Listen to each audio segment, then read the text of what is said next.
Learning is really hard. You gotta put aside your ego, and you gotta open yourself up to suggestions from people. You have to be observant and use your brain and stuff. Learning kind of sucks. This is a corruption build Gul'dan from the Fall Global Finals, the HGC Championships that were at BlizzCon. And this replay particularly interested me because it was Team Dignitas versus Astral Authority. This is the Towers of Doom game where Astral Authority overinvested in getting a kill. And we're not really going to watch that part of it because it's a little obvious. You can already tell what's going on at the top here. The top left is going to be Astral Authority. They drafted themselves a really cool comp with a hook, a gorge, a Dahaka tongue through the portal to try to isolate a single kill. But all the damage is on Li Ming, so when you think that it took a hook to grab, maybe a gorge, through a portal, with a Dahaka tongue, and the root from Malfurion, while Li Ming used all her cooldowns, adding another 3 on it, to get the kill, you just use 8 or 9 abilities to get a single kill. So this was a really, really cute, awesome idea that completely fell flat on its face. But in the background here, we had Echoed Corruption out of Gul'dan. And if you've been watching pro replays for a bit, you'll actually see that the majority of them are going a Fell Flame build, which is very interesting. So I'm curious to look in this game with this wacky thing happening on the other side, what Dig Mane was up to on Gul'dan. And he's got his master skin. He's on a money pig here. One of the relaxing things about watching pro replays is we're just watching one person here. It's not really about the game itself, more what is the Gul'dan here doing to get the edge, because he ends up being a lot of this team's damage. Of course, you have Tychus here in the double tank. That helps out quite a bit. Zeratul against Li Ming. It was a smart draft on their part. The actual bans in this game weren't really all that unique to what ended up happening. Team Dig, they ban out a Chen and an Abathur very early on, stopping an Abathur before it was available on Towers of Doom. And Astral Authority, our cute team on the left, ban out Tyrael and Illidan. Illidan being a first ban a lot through the tournament for unknown but kind of unknown, reasons. It's Illidan, and then they got a Tassadar on top of it, and it just causes a lot of trouble in the mercenary camps. Nobody wants to deal with that. So here as the game gets going, because the snagginess of the enemy Astral Authority team, you can see how Mane's making the choice to just hang out. Take it casually. And they're actually spending so much effort, maybe, trying to hide it out. They're actually not soaking too well at the moment. You got Zeratul just sitting up at the top, hanging out by cattle. Old bird band floating around. I mean, everyone's just playing super safe into this at the moment. So we'll see what we can glean as time goes on. Now, Echoed Corruption is the cool one that reverses the corruption strikes, giving it 3 more additional pops. Really powerful on Towers of Doom because you have to stand still to get the objective. You're gonna hit some corruptions for the most part. Plus you got Muradin, who's gonna hold people still as well. So that's always pretty helpful. Grabs his well before he heads down. Tyke doing a good job zoning out people there in the bottom. And Zeratul just dancing around the top. One of the things I was most impressed by the entire weekend was the tank's positioning. And throughout the games we watched today, just kind of keep an eye on how the tanks place themselves to make the best of this. Like right now, the reason why Muradin's channeling and not Gul'dan is because Muradin has no job because there's no one to tank. So he ended up channeling it. You got Brightwing in the top there. She channeled because there was nothing to heal. So if you are the DPS on Towers of Doom, it's always a good idea to just sort of let that person who's lacking their purpose deal with it for a moment. Actually end up going with Consume Soul. The objective is right next door. It's a great way to pick up some bonus health. You got 2 charges on it as well. Only a 30-second cooldown too. I think that would be my preferred one here. If you were doing something way out of lane, like you were Gul'daning on Battlefield of Eternity,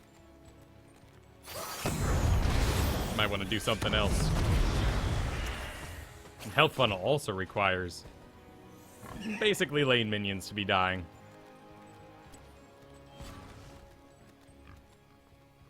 And they're just hiding out at this time.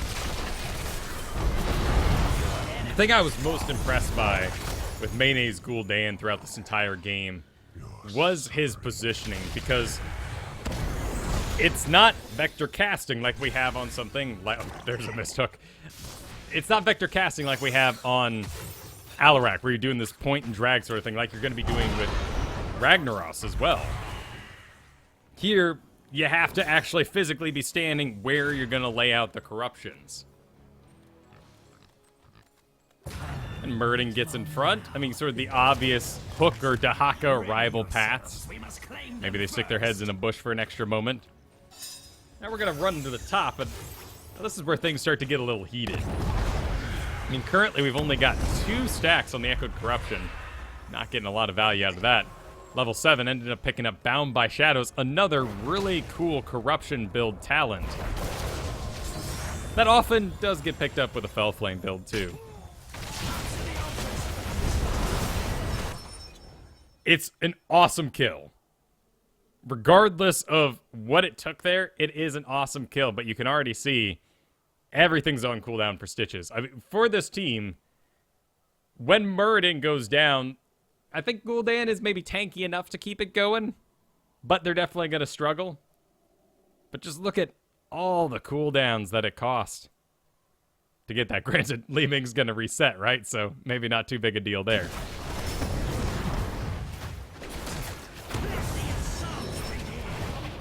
And the crowd's going nuts at this point, right? Lots of people cheering for Astral Authority. Actually grabs a minion as he walks by there. Ends up going down in the end. Luckily, there's no resets on this quest, so he's still going to be sitting at 7 of 40. They just keep moving that number on up, trying to find a good balance for it.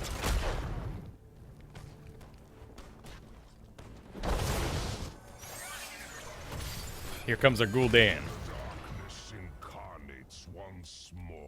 He's a cool hero. I think he looks great in this Master Skin, but man, I hope they put out a nice Fel one from the recent World of Warcraft versions. I know he's going to be extra double corrupt for the upcoming raid. And make that a skin. Let's get Gul'dan 2 on the map. They're all just dancing around. When you're watching from this angle, it really is a very careful play. When you're watching from something a little more open, maybe, like you're really watching that Stitches move around, they're being very active. They're grabbing a lot of camps. They're staying off the map. And they definitely have that fear factor with them. So it's interesting to see Gul'dan just be so passive. And that's not thrilling. But this is an important thing to note. How are we doing on damage at the moment? Gul'dan's leading the way. Actually, not that far behind Li Ming, who's been a lot more active on the field.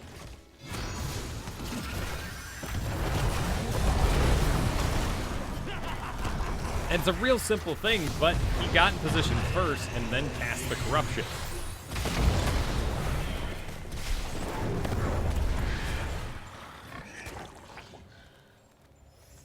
And I've been wanting to get into Gul'dan myself for the flavor reasons. But also I think he's insanely powerful right now.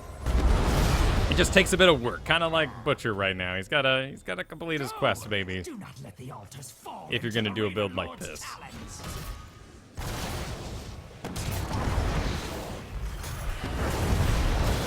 Comes Gul'dan in. They're just all holding on to everything, waiting for him. But they have to. Tug misses.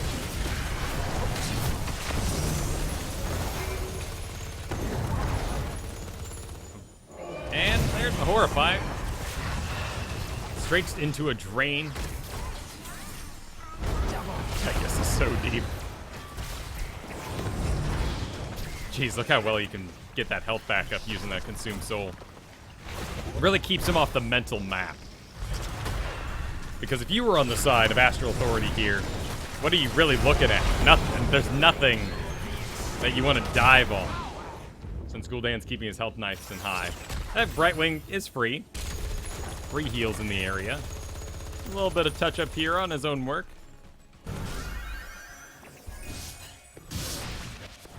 Love the look of the Master Skin Dahaka. So much Dahaka throughout this entire tournament. Lots of Tychus, of course, too. You can imagine if there's a lot of Dahaka, you're going to have a lot of double tank comps. And there's going to be a lot of Tychus as a response. Up to 16, still not really stacking it up too hotly, but it's just all this careful play. No one wants to get snagged, certainly not Gul'dan with no movement abilities. Really, it's up to Zeratul and Muradin to soak this out. With their blinks and jumps and all. Brightwing's going for a bit of a ride, though. She actually went with the blink heal, too.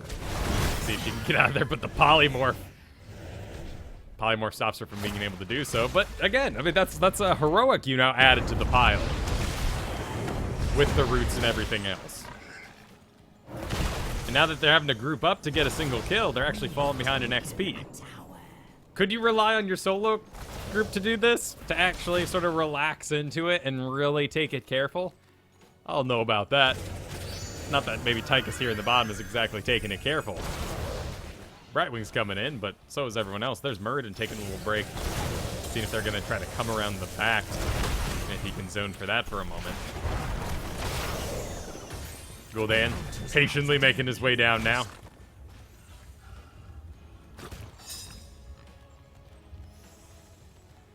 I'm really curious to see what he can do with Horrify as the game goes on. When we first talked about Gul'dan, one of the first things we noticed was that you horrify people along with the walk. Look at that angle.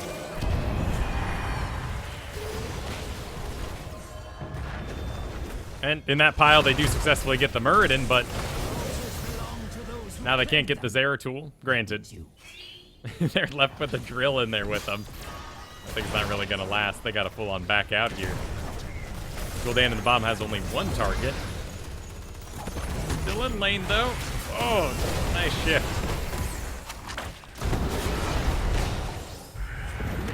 Decent corruption there. End up being Health Stone. Wonder how much of this thought process is just to stay off the map. Just to make sure nobody really targets Gul'dan, because he's always looking so healthy. Meet your doom. So full of life, no one wants to touch him. I will not return to those wretched mines. Now, Muradin made the choice to go into the top here, but they still have Zeratul scouting it out. They're thinking about maybe defend their little tower here. Gul'dan suggests maybe we do a camp. We've lost. Bakery says, nah. Get on out of here. Now the Zeratul, let me see when that was picked up in the draft. That was pretty late. Actually, it looks like Gul'dan was the final pickup, if I'm reading this correctly. Dahaka on the enemy side as well. So the Gul'dan was actually a bit of a surprise. Oh my goodness. Didn't cost them too much there, and they can keep on chasing the Tychus. And Gul'dan just gets on out. Well, when you have no movement abilities, you're not Falstad, you're not even Vala, you don't even mess around. This is a methodical play that is very impressive. It's Chromie-like. Ooh!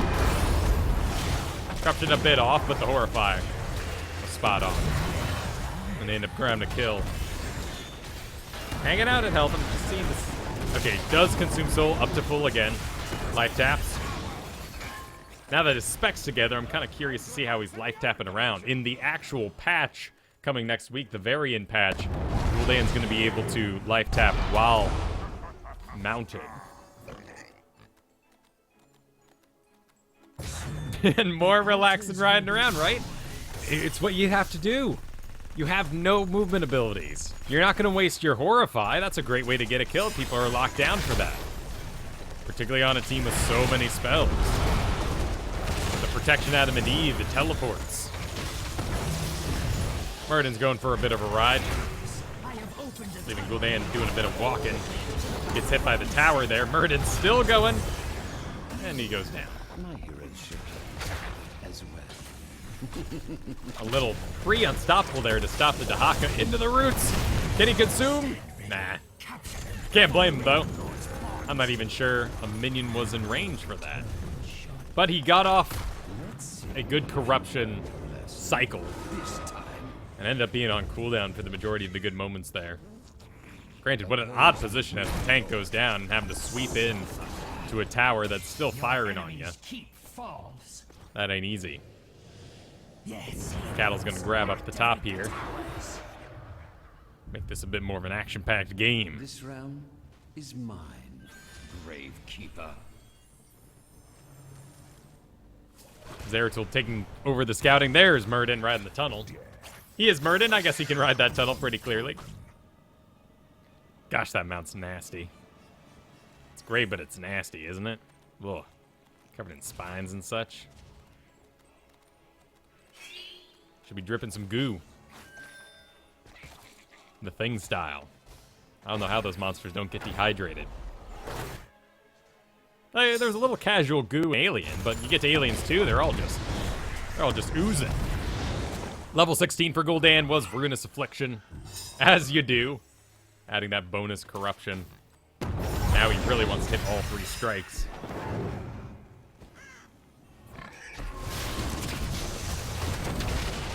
Gul'dan rides in.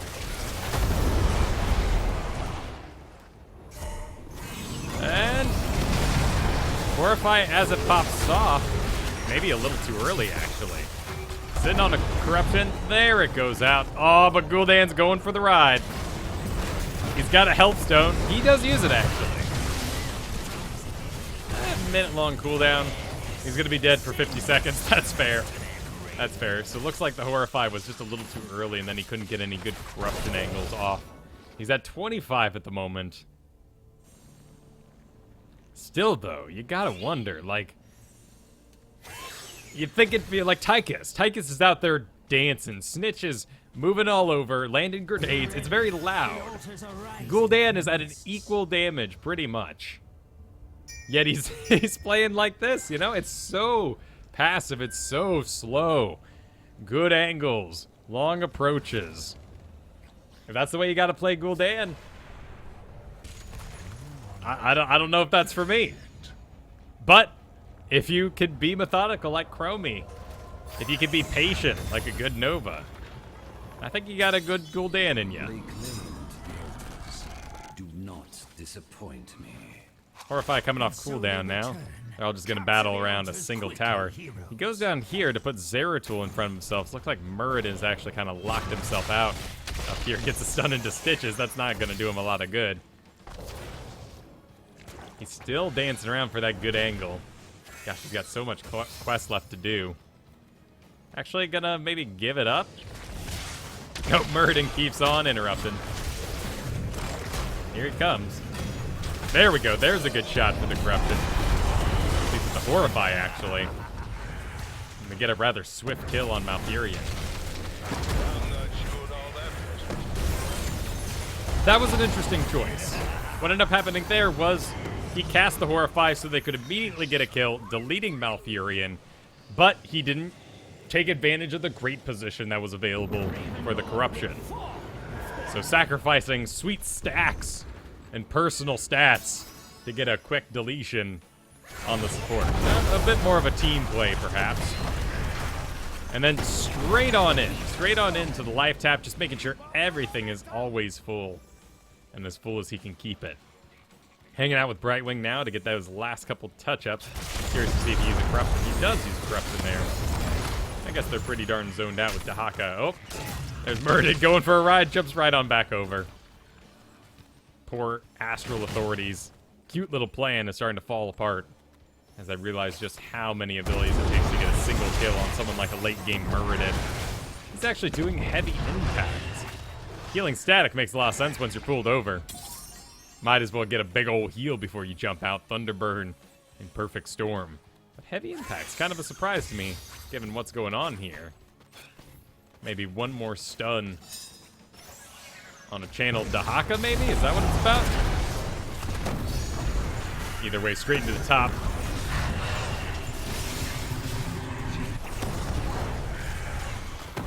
And looks like they're just too spread out to really contest this. Wanting to deal with bottom. Got those mercenaries pushing in. They just go in and steal. It's so calm. It really is. It really shows a different league. We could all imagine versing Astral Authority in our little home-baked teams. And just getting rocked by this. And completely tilted. Into a good corruption angle there. Hunter's right again, heroes. No less than total victory. Riding on down. Just sticking together. See, look at Muradin. He's just taking the outside lane. Always a little bit ahead. Always a bit more to the left. Bit more on the enemy side. Here he does actually ride around the back. You got Zeratul coming around too. And Tychus can be a little more aggressive. He's got the run and gun. He's got the shift. If he gets grabbed, he can still dodge for a little bit. Look how far back he's positioning himself here. Anyone but him. All right, the hook's out. Now he can walk his way in, start engaging, putting out some poke and fell flames. Waiting for it. Oh, deep. Leads with the Horrify again. That was a pretty good corruption.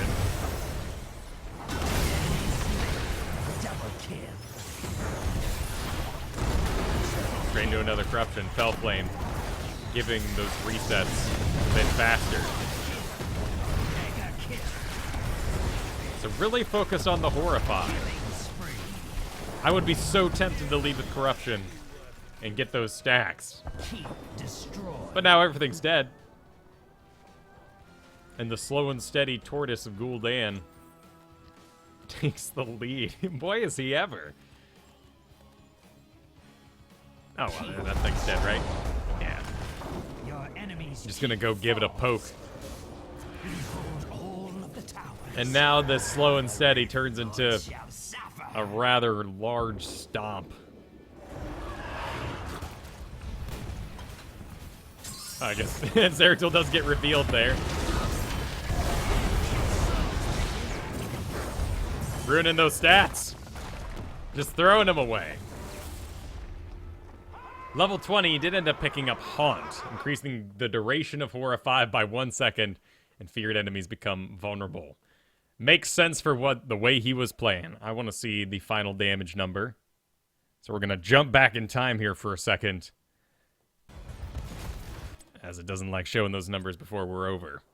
All right, so Tychus into Double Tank did end up taking the lead quite a bit. Look at that siege damage as well. Maybe it's the purple on a big green field, but this does not look like the sort of top performer sort of play style. It's so slow. 3 deaths too. 3 deaths too, and still pulling off those numbers. Tychus with his shift able to negate the few ganks that came in on him. Actually, Muradin encouraged or received the majority of the combos and blowing up. It was so loud you couldn't really watch the side of Dignitas in this game. Of course, the observers were all watching the sweet combos. Who wouldn't? So to look at this and see perhaps how boring it is to play a really solid Gul'dan in a corruption build setting is enlightening, informative. I've been excited to play more Gul'dan, but in terms of practice and what I'm good at, I think I'll stop. I think maybe for fun from time to time, but if this is sort of the religion that it takes to be an amazing Gul'dan, count me out. It's not fast enough, but real cool to see. So this game, spoiler alert, is a victorious Kharazim. A solo support Kharazim, no less. Here on Zero Panda. This is Zero Panda versus Denial Esports. It was from the semifinals, the losers semifinals of sorts, or losers group stage. Group B, as part of the losers bracket. There we go.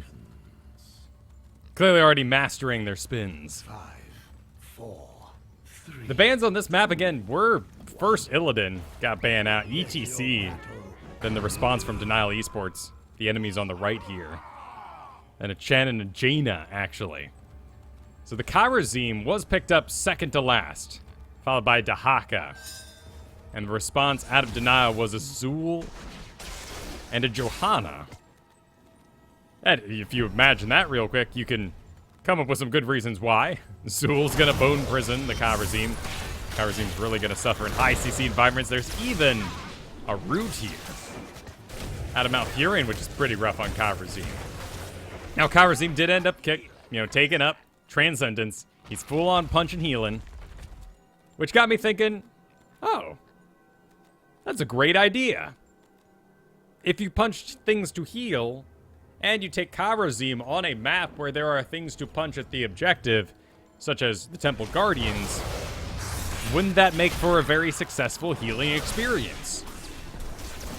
So we'll take a look at his numbers as it goes on, doing a little stutter step here as he goes backwards. If you're not familiar with that, that's so that the concave doesn't happen on your hero. By stutter stepping backwards, even on melee, you're gonna stop the minions from surrounding you.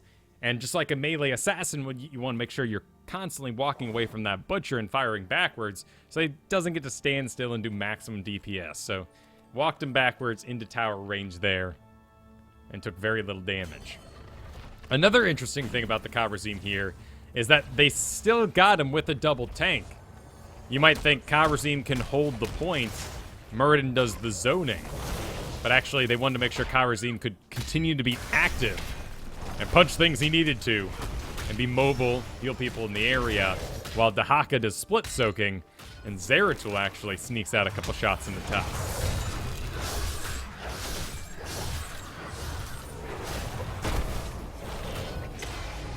Just a lot of hanging back. Again, it's a team environment. No one's gonna freak out that you're not doing anything. It's more of an agreement. It's nice and slow. Keeping it casual. Coming on in, getting the heal off. Going straight for the deadly reach, punching some things down. Uses Radiant Dash to actually dive there on the lead Ming. Turns around, keeps on punching. While Muradin's looking a little hurt. His own health is staying high. Getting off some good heals. Going with Protective Shield there. Using it on the Muradin, as it's going to be allied health. 15% of your allies' health. So you want to make sure you're using it on your most healthful ally. In this case, if Muradin ends up going Avatar, you'd want to wait until the Avatar's out so you got maximum value on it. I'm curious to see if he uses it real casually on a minute cooldown, if he's holding on to it for like the Muradin. On the enemy side, this is kind of interesting. We have Death's Reach. So it's going to be possibly a late game Scythe build. Maybe even with Mortal Wounds. I don't know if you're really that concerned about reducing the damage out of Kharazim, but or the healing out of Kharazim. But if he goes Divine Palm, could be neat. Cleanse. Cleanse for Bone Prison, for the most part. And, you know, avoiding nice Johanna snags and stuff like that. Comes on in, starts punching. And Punch is going to get Dahaka healed up.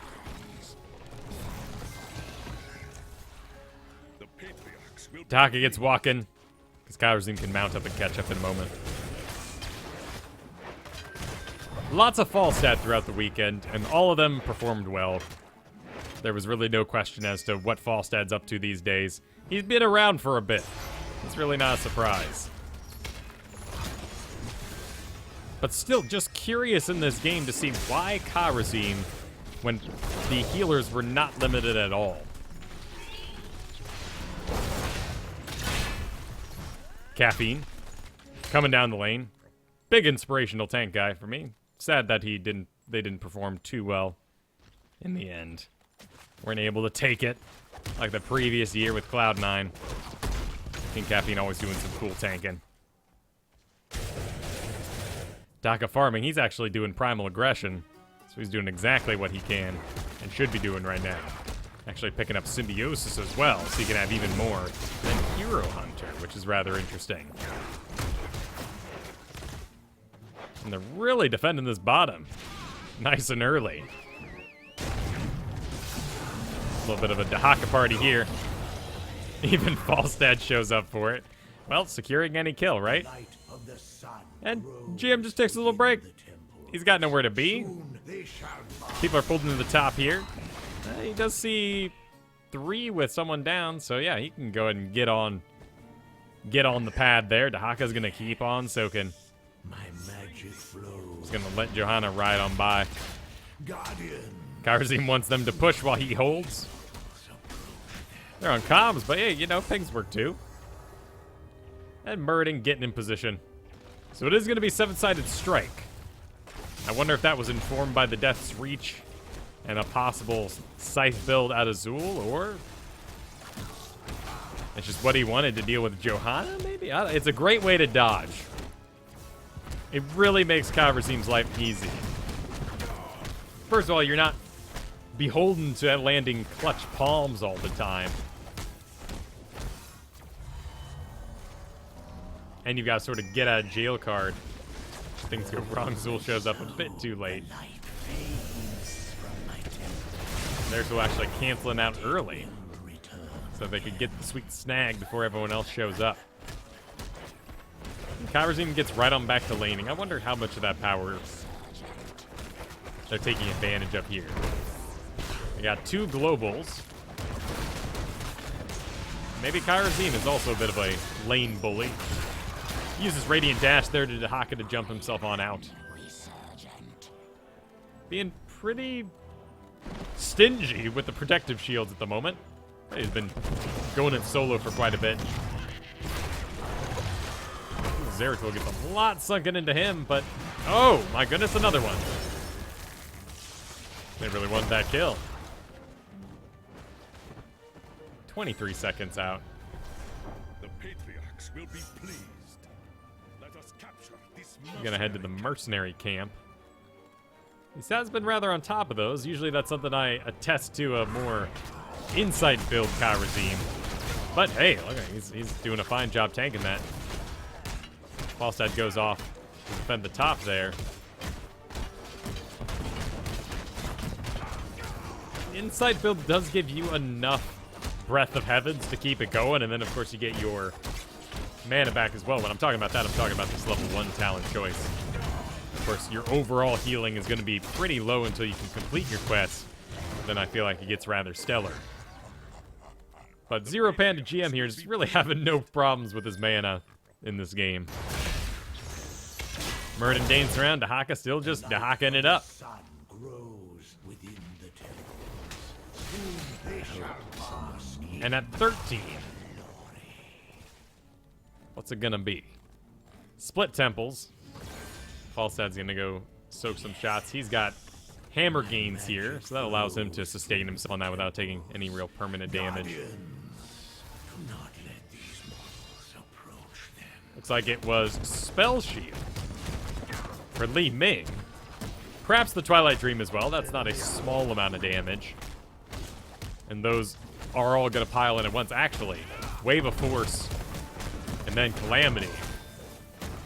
You know, with the 3-second duration, he's probably going to get hit by everything within that time frame. Pretty good pickup. Plus the Tychus Grenade and all that sort of stuff. Oh my goodness, the camera actually stays locked on during the 7-sided strike. Completely bails out of a death situation there. Still holding on to that protective shield. As Muradin has not popped his avatar, which he's sitting on right now. And they're saying, just go top. There's nothing to defend down here. We can leave Dahaka at his own. Oh, he gets a bunch of spines in his tail. I don't know why that surprises me. Just fill him with spikes, but it's a great master skin.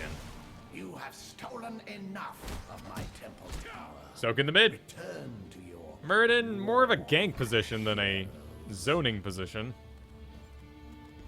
So gonna ride through the middle of the boss here. And he's gonna tank it instead. Will Muradin take it over? Oh, there we go. Dahaka actually moves in. There's Muradin pushing his way into the boss to make sure he takes the most damage first. Holding on to the Breath of Heaven there. Okay, there he goes. Curious to see what his 16 is going to be. Cleanse coming off cooldown.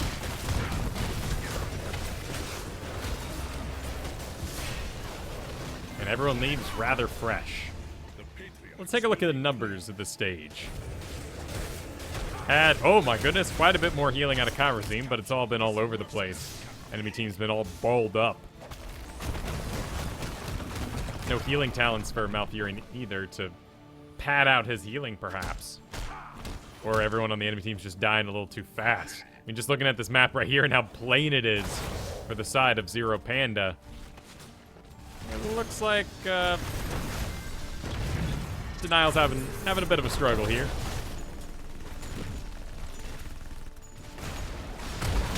Hanging out in the back. Tiger's still sitting on this drill.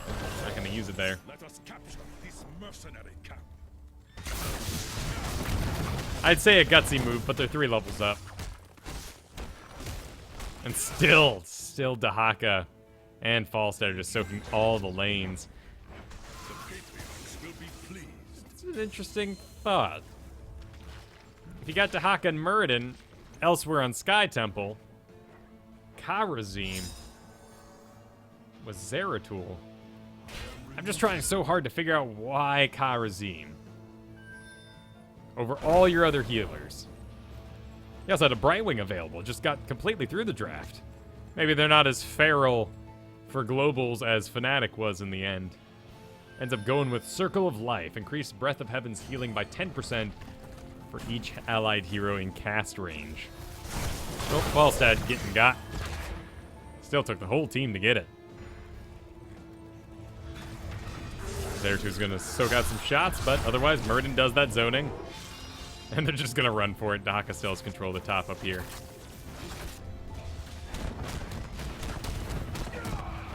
And just stays topped off.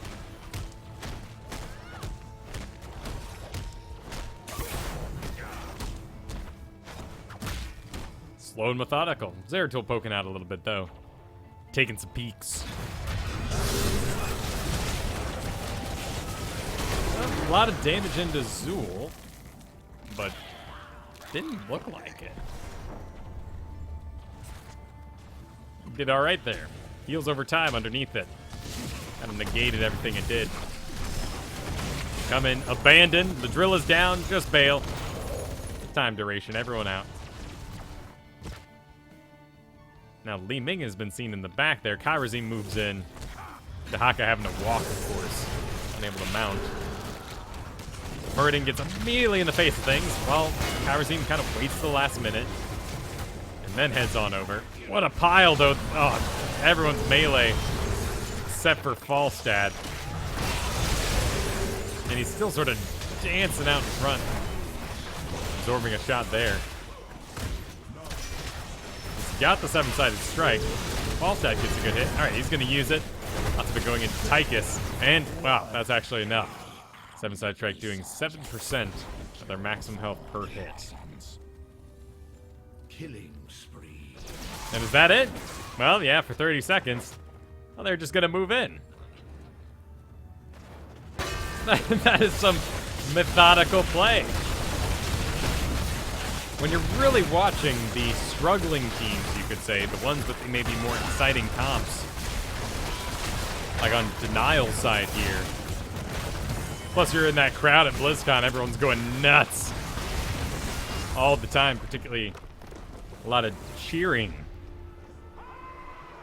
for the European and American teams throughout this.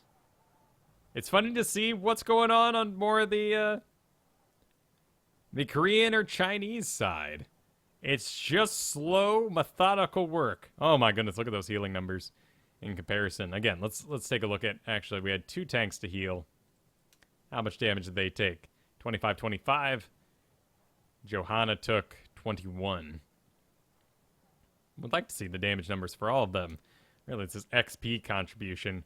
Falstad actually leading the way quite a bit with all his siege damage and ability to clean up fast. Dahaka near the bottom, but still 0 deaths, 2 to 12. And no palm, 7-sided. Probably because the pile of CC. It actually did end up being a full scythe build in the end as well, so I would have expected to see maybe mortal wounds, but there can't be that much healing coming out of a Kharazim.